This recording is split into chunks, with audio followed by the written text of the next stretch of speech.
Good afternoon, ladies and gentlemen. We'll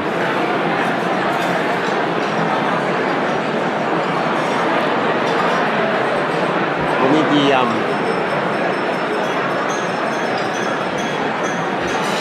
if I could get everyone's attention, please. We want to get going, and we want to start hearing from the minister. Thank you. Ladies and gentlemen, please first of all join me in welcoming our webcast viewers. My name is Andrew Graham. I'm president of the Canadian Club of Toronto, and it's my pleasure to be your host for today. Viewers, thank you for joining us. Our club really focuses on bringing top decision makers and thought leaders to the podium to share their thoughts and their what they're working on with all of you. I know a few years ago many of us were worried about what the internet and technology would mean for clubs like this. And I think the answer, and you're all voting with your feet, is that there is more demand and more desire than ever to get together with people at lunchtime, share a bite, hear a very thoughtful speaker, and exchange words, sometimes even disagree with people. If any of you were sitting at lunch with anyone disagreeable, we can take those comments later on. You can engage with us, even though our format hasn't changed, lunch and a thoughtful speaker, you can engage with us with technology. We invite you to tweet as the event unfolds. There are chargers, I think, on certain tables if you need to charge your phone. So we certainly encourage that sort of interaction. Events like today are not possible without sponsors, and we have some great sponsors today. First of all, Borden Ladner Gervais, represented by Sean Weir, BMO, represented by Grant Williams, Bruce Power, represented by Lynn Mahoney, and the Ontario Real Estate Association, represented by David Reed.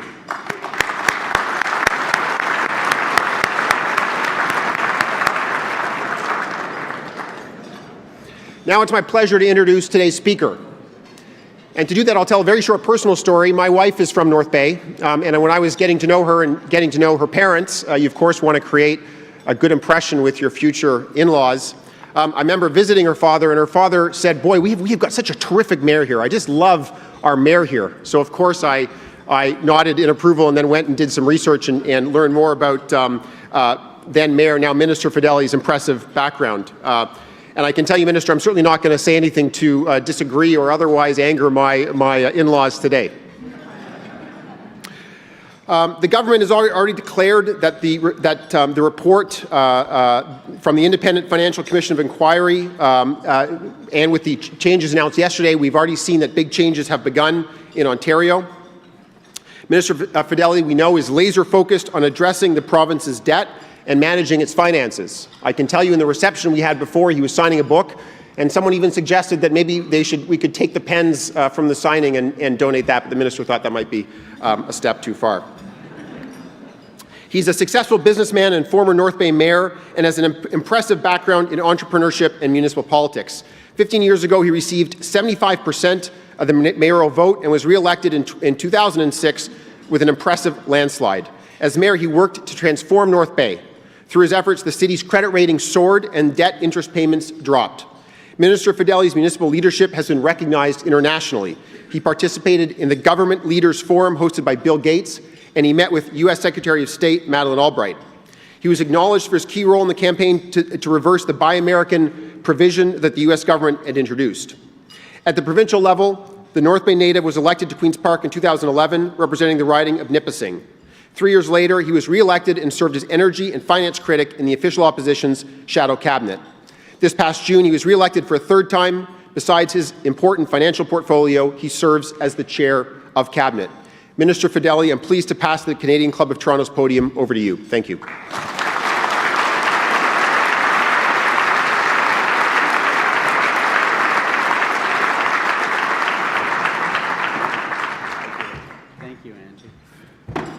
Andrew, you're obviously a great judge of character if you've picked a North Bay woman to share your life with. I did the same thing, and I must say it was the smartest thing I ever did in my life.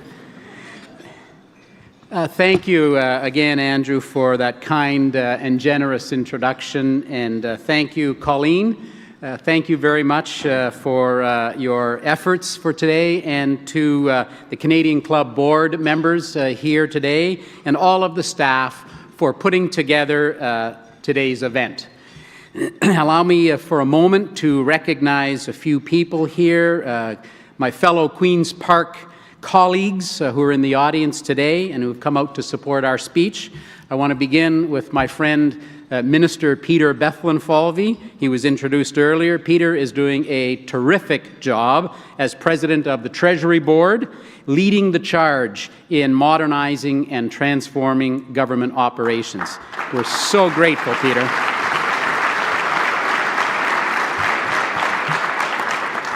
Doug Downey is also here, MPP Doug Downey. He is the MPP for Barrie Springwater Oro-Medonte. His business cards are that long. And Doug is the parliamentary assistant to the Ministry of Finance. And we're truly lucky to have someone as thoughtful and as astute as Doug is here on our team.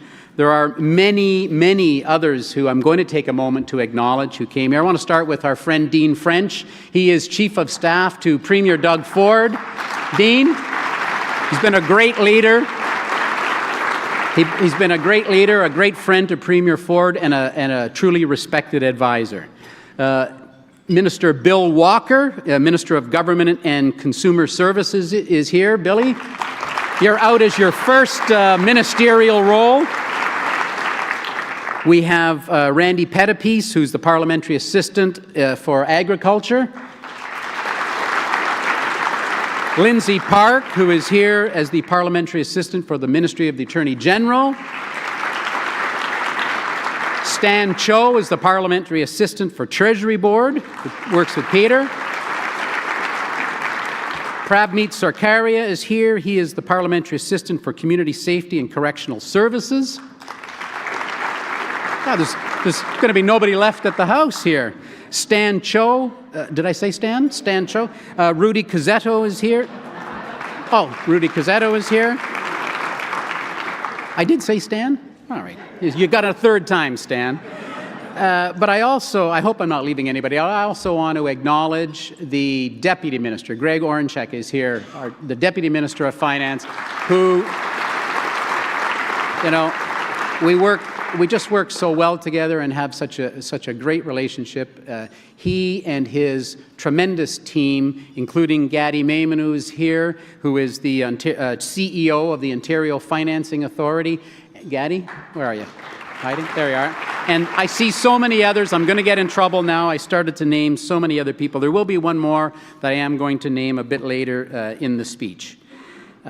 It was a privilege to deliver the 2018 Ontario Economic Outlook and Fiscal Review yesterday in the Ontario Legislature, our government's very first economic plan for the people. And I tell you, we stood so proudly with Premier Ford yesterday delivering the plan for the people of Ontario. And this is it right here, the plan for the people. It's a plan that sets us down a much different path, one that will restore our fiscal health, preserve critical services, and provide much-needed tax relief to hardworking individuals, families, and businesses. Today, we want to do a little bit of a deeper dive into some of the contents. But first, let's just going to take a step back and understand how we got where we are. The outcome of the June 7th election in Ontario was not only decisive for Premier Ford, it was a flashpoint. It was the materialization of a broader shift in public opinion, a shift that has had a positive implication in our economy, our business climate, and most importantly, in the government itself. The Ontario voters firmly believed that something was fundamentally broken, something integral to the foundation of our democratic institution. In a word, trust. The previous Liberal government lost the trust of the people. They forgot who they were working for. For 15 years, it's a little harsh coming up, for 15 years, they and a select group of friends ruled with an elitist mantra that said, government knows best and government has all the answers. Well, to make matters worse, the Liberal government believed that deficits and debt are hypothetical, they're fictional, magical creatures. I call them unicorns. Well, they believe that you can keep spending and wasting other people's money because there are no consequences to debt, because there'll always be somebody out there with even more money. Well, In their world, politicians and friends prospered at Queen's Park while the province accumulated massive debt. Hundreds of thousands of jobs, 320,000, left the province, and families struggled to make ends meet. That is why restoring trust, transparency, and accountability in government is so very, very critical. It underpins everything we do. Our government is guided by a very different set of beliefs than the previous administration. The belief that hard work should be rewarded, that tax dollars should be respected, and the role of government is to help and protect the most vulnerable in our society. Government must work for the people and not the other way around. For the men and women who are the backbone of our communities and our economy, we must never, ever forget them. The Ontario Economic Outlook and Fiscal Review underscores our desire to rebuild the people's trust, starting with the finances of the province. We took a page from Ontario households to manage our books, just the same way you manage yours at home. Living within our means, managing our debts, and making every dollar count.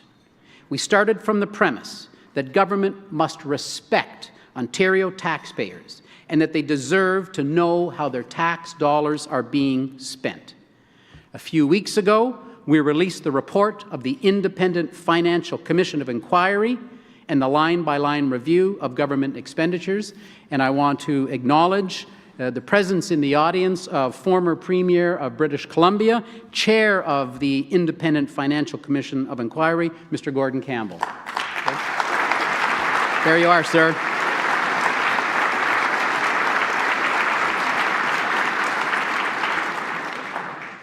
Your independent inquiry, in addition to the line-by-line review, provided a clear picture of the state of Ontario's finances. And I must say, Premier, it was sobering news. The Commission concluded that our government inherited a massive $15 billion deficit and over $1/3 of $1 trillion in debt from the previous Liberal government. Just take a minute to think about that. These are massive numbers with unbelievably serious implications. We use the word trillion today. Such a deficit leaves Ontario extremely vulnerable to the next economic downturn and severely restricts our ability to invest in the programs and services that we cherish. Consider this: interest payments on our debt have become the 4th largest line item in our budget after health care, education, and social services. This year, we will pay $12.5 billion in interest. Now think about it. We have a $14.5 billion deficit today. We're paying $12.5 billion in interest. We are borrowing every penny just to pay interest. We are using our Visa card to pay our MasterCard. We're paying $1.4 million an hour in interest, $900 for every man, woman, and child. Those numbers are staggering. It brings a hush to the room. But here's another stark figure from Minister Bethlen Falvey's line-by-line review. Had the previous Liberal government held expenditure growth in line with population growth, Ontario would have spent $331 billion less. That's nearly enough to pay down Ontario's entire debt. So like many Ontario households, we believe the first thing you do when you find yourself in this kind of a hole is to stop digging. Our government took immediate steps to mitigate the Liberal deficit, and we've made significant progress. We froze discretionary spending, meals, travel expenses, subscriptions, hiring, executive compensation, and such in the public service. We found efficiencies in government expenditures, whether it was the small things we kid about, like eliminating our telephones and telephone landlines in favor of cell phones. We don't really kid about it. They were serious savings. But we also had large-scale reforms, including the proposed adjustments for OHIP Plus, on helping, which now focuses on helping those children and youth under 25 who do not have private insurance coverage. I want to just talk about this for a second because people ask, there you go. People ask us, tell us what you mean by efficiencies. This OHIP Plus is a perfect example of an efficiency. The previous government announced that pharmacare for everybody under 25 would be free, so they have to borrow $700 million a year to do that.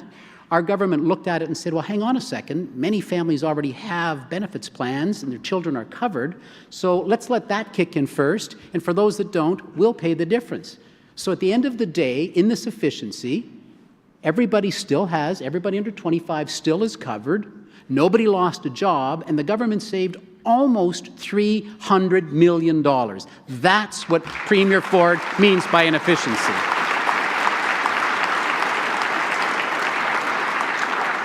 We're very proud to stand here and tell you that our approach is working. We've already achieved significant savings. Under the leadership of Minister Bethlyn Falvey, we have found 2% across the board, or $3.2 billion in savings in the short time we've been there. That's without a single job cut, without a tax hike, or without a reduction in frontline services. $3.2 billion in savings already. And at the same time, we acted immediately to deliver $2.7 billion in tax relief to Ontario families, individuals, and businesses. Yeah, that's applause-worthy. So you can do your math. We saved $3.2 billion. We brought $2.7 billion in relief to families. That leaves $500 million in just a matter of weeks since former Premier's review, and which reduces our deficit from $15 billion to $14.5 billion for 2018 and 19. So as we work towards Budget 2019, and I'm looking at some of the team here, we start Monday morning, by the way. I'm looking at you. Our roadmap will include these critical components. First, a path to balance that is reasonable, modest, and pragmatic. I like to call it the Goldilocks story. It can't be done too quickly, because nobody is going to respect or believe that. It can't take too long, because, quite frankly, anybody can do that. It's got to be just right. And so that's why, with Premier Ford, it will be a reasonable and pragmatic road to balance. Secondly, a meaningful debt reduction strategy needs to be implemented so we do not pass down this terrible burden to future generations. And finally, stronger fiscal transparency and accountability measures enshrined in our laws so that taxpayers are never again on the hook for reckless fiscal policies and fiscal mismanagement. At the same time, we will ensure that every agency is delivering services effectively and providing value for taxpayers' money, starting with a comprehensive review of all government agencies. There you go.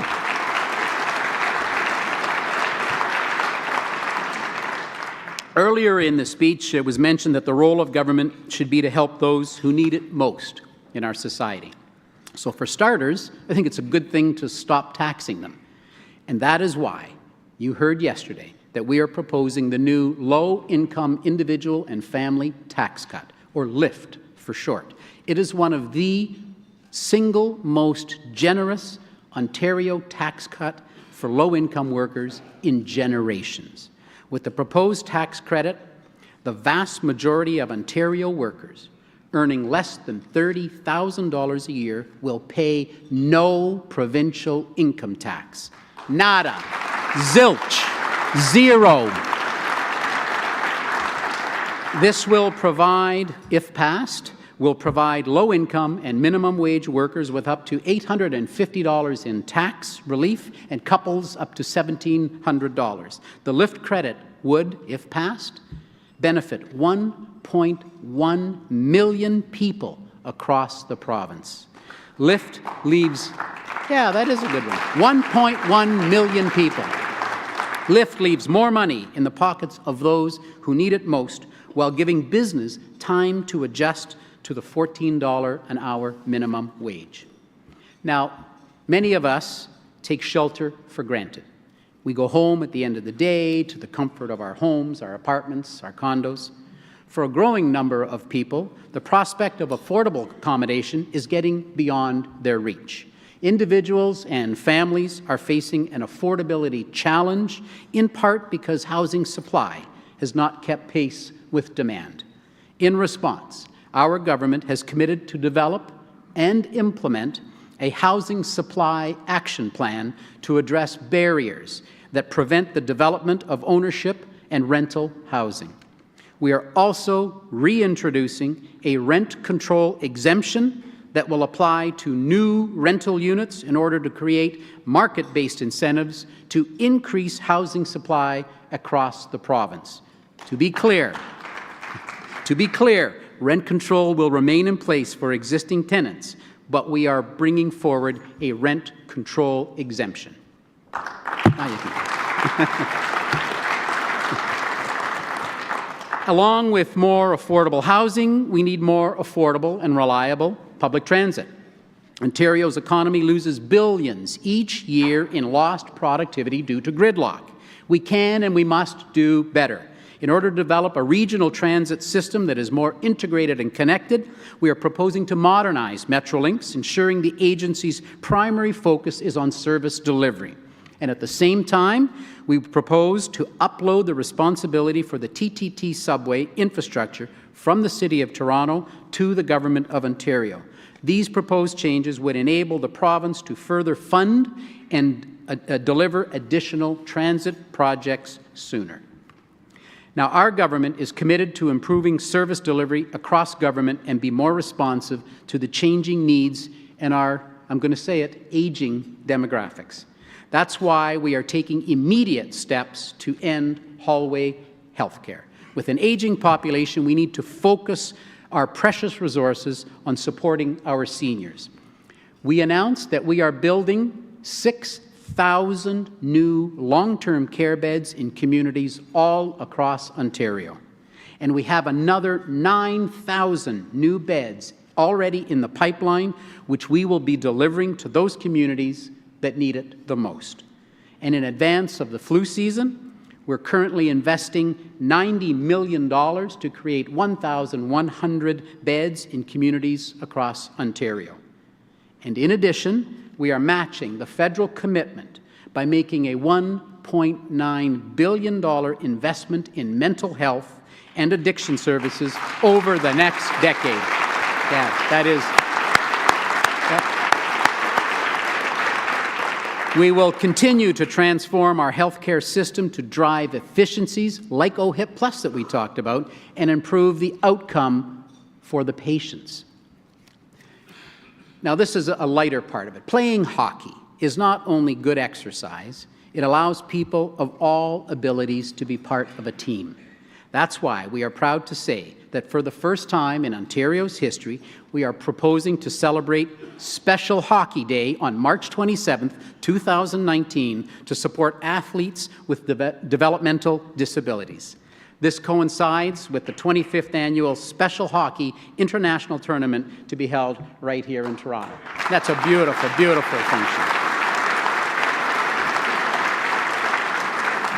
Our government is also standing behind the Ontario Hockey League in recognition of their important contributions to local communities across the province. To ensure OHL teams have a level playing field, our government will exclude players from the Employment Standards Act while guaranteeing they receive scholarships for post-secondary education. We are committed to protecting amateur hockey in Ontario and ensuring the long-term sustainability of the league and its teams, including the North Bay Battalion in my home riding.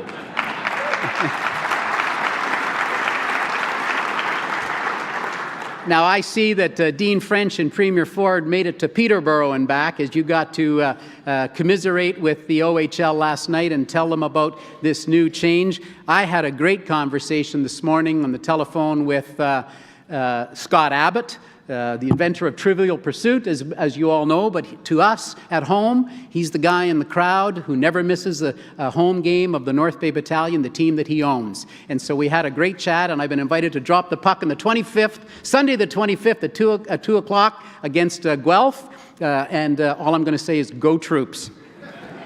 Our government is not only taking steps to make life more affordable, we are making life more convenient as well. Our government will allow the LCBOs, the beer stores, and licensed grocery stores to sell alcohol from 9 a.m. to 11 p.m. 7 days a week. Clearly,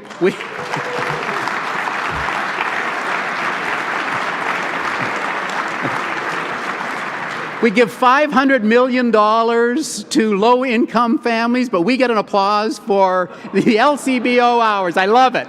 It's so true. I knew that would. I knew that would. Clearly, we're putting you, the consumers, first. But we're also inviting consumers and businesses to comment on on the province's alcohol policies.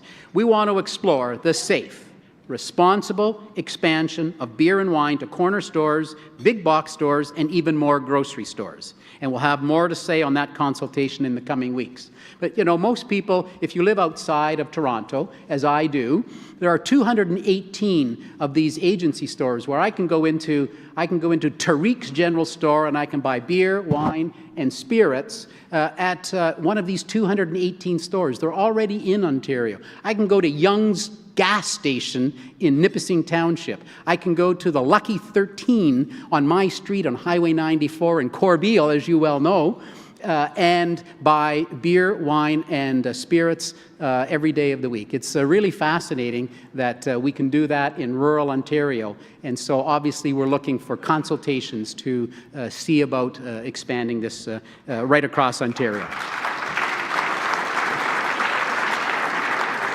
Now, a strong balance sheet and respect for consumers and families must be complemented by a strong economy. Under the leadership of our Minister of Labour, we have introduced the Making Ontario Open for Business Act that, if passed, will repeal the job-killing parts of Bill 148. The parts that are actually a disincentive for businesses to hire new workers, the parts that actually encouraged investors to flee Ontario. And at the same time, we're maintaining the standards that protect vulnerable workers. We are also fixing the skilled trades mess that was left. It left businesses unable to find skilled workers and young people unable to find jobs in the skilled trades. And for that reason, we are shutting down the College of Trades.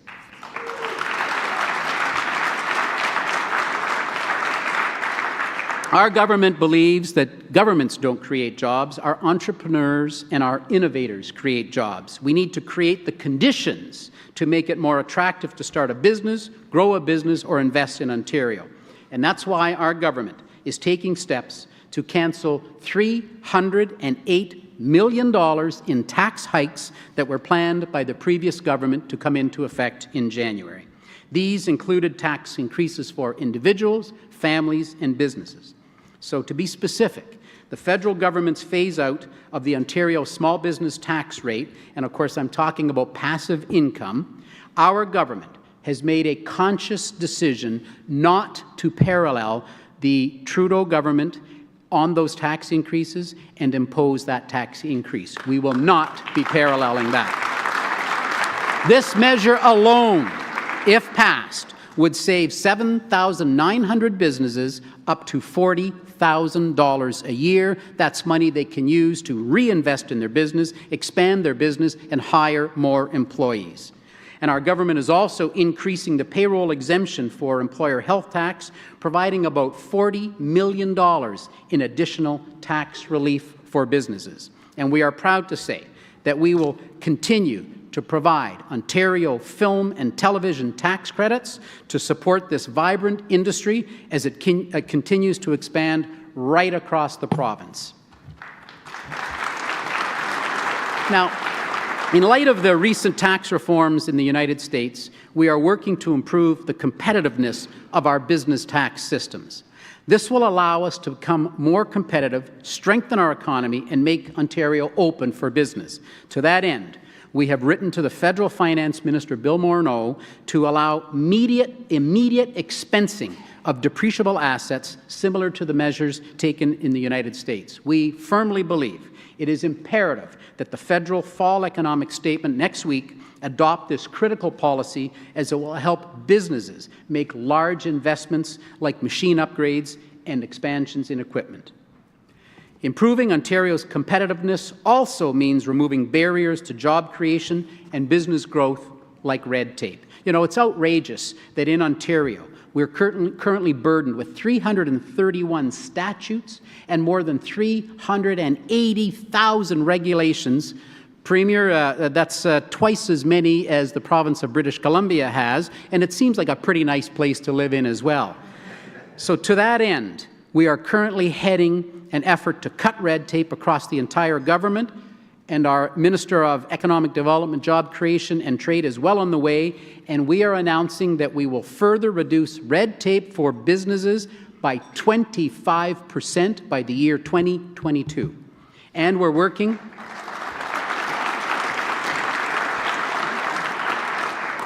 we're even working with the Ontario Securities Commission to see how they can reduce red tape in the interest of encouraging strong, fair, and efficient capital markets in the province of Ontario. Now, when it comes to driving economic growth, we cannot forget rural Ontario and my beloved Northern Ontario. Our government is working with private gas distributors to expand natural gas to more rural communities, farms, and greenhouses in order to provide affordable, reliable power. We're also making strategic investments in broadband networks to improve network connectivity right across the North and rural Ontario. And finally, we will develop the Ring of Fire. No more platitudes, no more delays. Our government will work directly with the First Nation partners in order to realize the long-awaited benefits.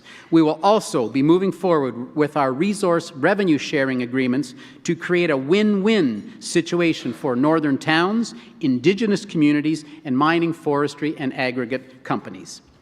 Now, to expand our economy, we must find a way to get our natural resources to market more efficiently. And that is why our government has decided we will not stand in the way of any project that would transport oil from Western Canada to Ontario or to Canada's East Coast. Yep. In order to further national interest, we will be unilaterally relinquishing our veto over new pipeline construction within our borders. It's time we work together as part of a great nation and get the pipelines built.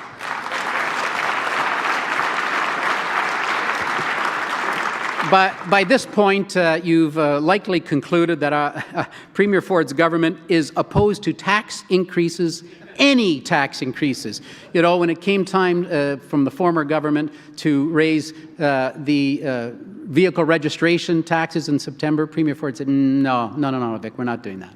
When it came time to raise fishing licenses this month, Premier Ford said, no new taxes. So you've obviously got the message that we don't want new taxes. We believe people need to keep more money in their pockets. Well, however, we have a federal Liberal government in Ottawa that is determined to impose a carbon tax on the people of Ontario no matter what. It doesn't matter how many concerns Prime Minister Trudeau hears, he is determined to make the people of Ontario pay. Our government is proud to join a growing coalition of Canadian provinces opposed to the federal carbon tax framework, one that includes Saskatchewan, Manitoba, and New Brunswick, and Premier Ford has made it crystal clear that he intends to fight the carbon tax with every tool in his toolbox, and that includes legal challenges both in Saskatchewan and right here in Ontario.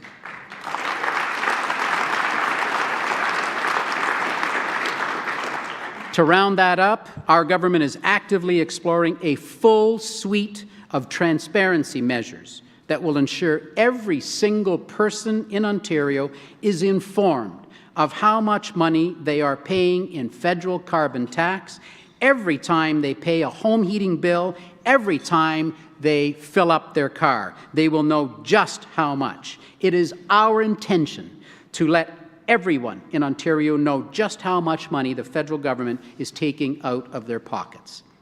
So in conclusion, that's your favorite word so far. In conclusion, I'd like to close with a few final thoughts on the financial state of the province. The deficit and debt we inherited from the previous government is real and it is significant. There are no quick fixes, and the path to balance will be difficult. It will require fiscal discipline, but it will also require innovation and creativity. I think Minister Bethlenfalvy summed it up quite nicely last week in his speech where he said, quote, "It's not simply a matter of finding one-time savings here or there, but engineering a broader transformation of how government operates and delivers services." We cannot continue with the same old approach in government. We have to spend smarter, work smarter, and rethink the way we do absolutely everything. And while the task will seem daunting at times, we are confident that we have the leadership under Premier Ford and the team to turn this around. The status quo is unsustainable, and I know we all understand that. So we gladly tighten our own belts now, as it will provide this generation and the future ones with the secure, prosperous future they deserve.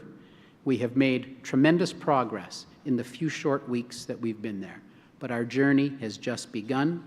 Our government will never forget who we are working for. It is and always will be for the people. Thank you.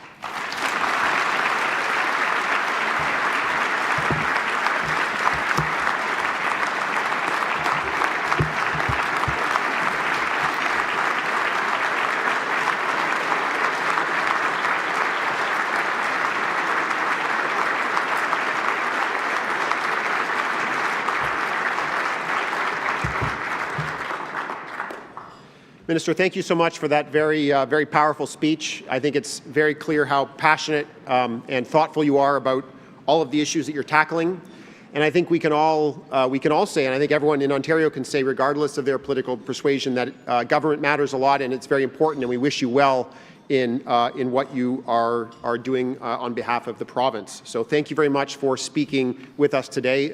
Really, I think a very thoughtful and very memorable speech. Thank you.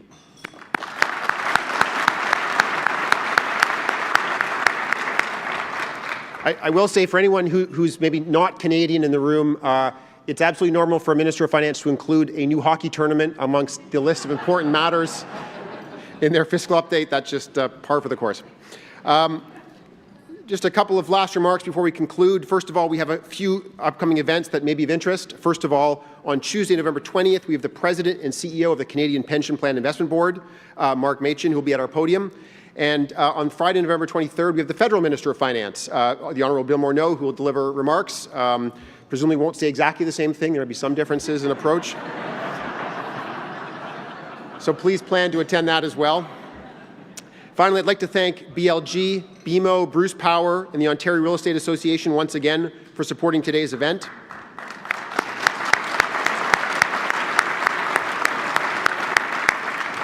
And the club is immensely thankful to MediaEvents.ca, Canada's online event space, and VVC for live streaming today's event. Thank you all for being with us today. Enjoy your afternoon. See you soon.